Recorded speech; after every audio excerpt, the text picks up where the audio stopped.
The IPRO curriculum takes a unique approach toward real-world topics.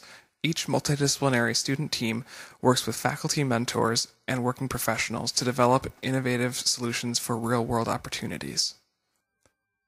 IPRO 323, entitled Zero Community, aims to explore solutions to sustainable housing with the hope of illuminating possibilities and influencing future planning and design practice.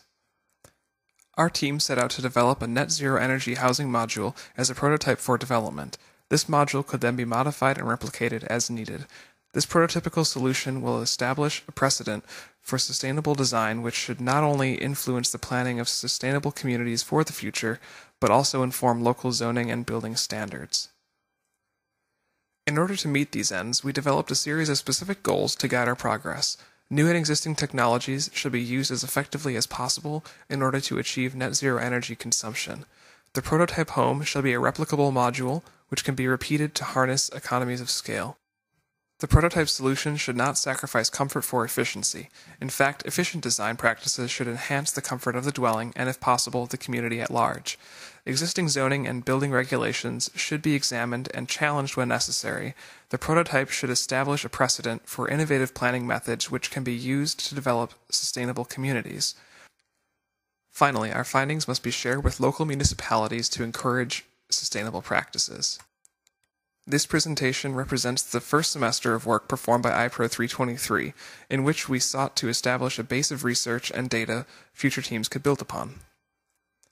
Each subgroup will collaborate to gather data which will be relevant to the rest of the project, including climate and demographic data, as well as a study of average homes in the area.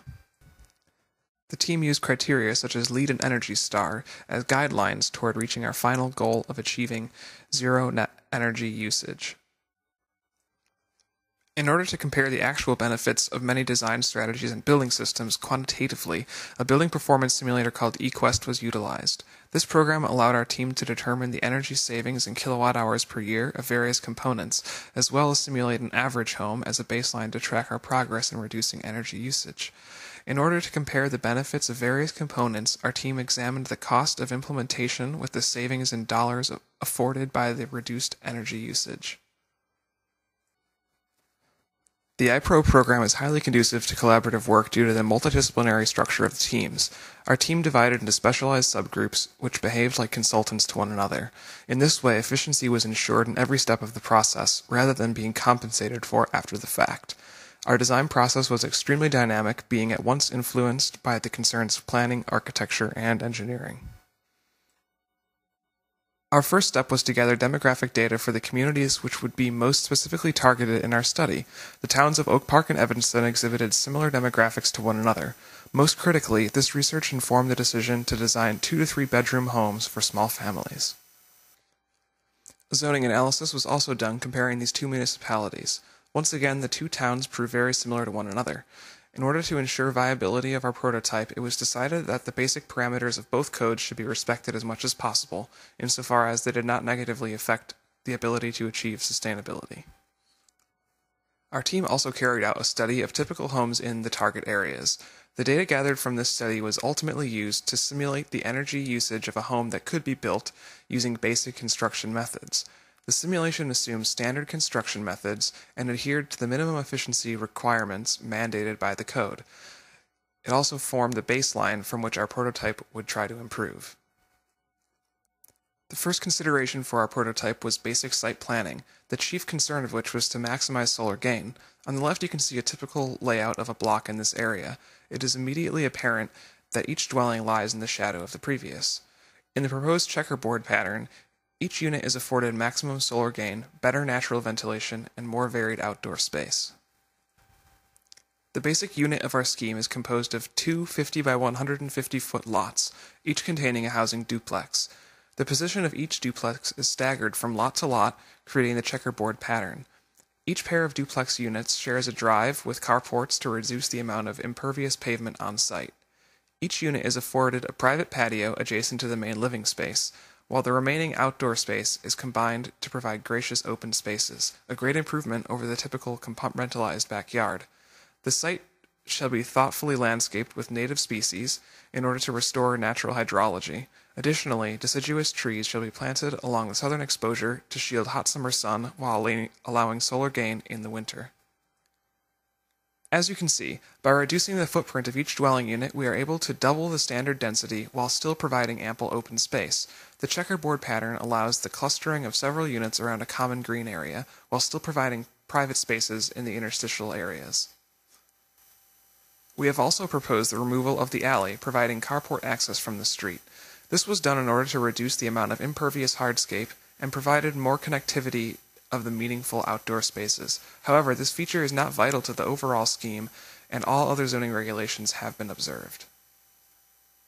Here we examine the conceptual planning of each duplex unit. First, we make sure to take full advantage of the shared party wall by consolidating all plumbing for both units within. Next, we provide a common area in the basement of each unit where shared utilities can be placed. This allows for an economy of scale to drive down energy usage and cost. So as not to interrupt solar gain, all vertical circulation in the units is placed along the north wall. Stack ventilation can also be incorporated through the use of open tread stairs and a flue. All the bathrooms are also situated against the north wall and the plumbing wall. The rest of the building can be dedicated to living space. The resultant structure is 22 by 56 feet duplex with a 2-bedroom and a 3-bedroom unit. The total livable area is 3,500 square feet. From here, our prototype was designed around a series of passive strategies. The first, and most important, is solar gain. Large south-facing windows with sun shades mitigate summer sun while allowing maximum solar gain in the cold winter months. Next, stack ventilation was considered. The strategic placement of operable windows and dampers takes advantage of the natural rise of warm air to provide ventilation. This provides increased comfort in warm weather without the use of air conditioning. A green roof not only provides more livable area, but cools the space below through evapotranspiration.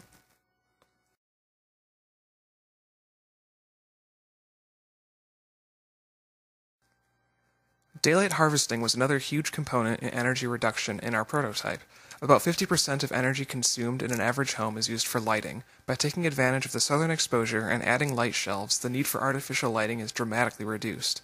This is also amplified by using higher efficiency bulbs and light sensors. The light shelf we have designed can also double as a thermal shutter, which can be drawn to add insulation to the windows at nighttime.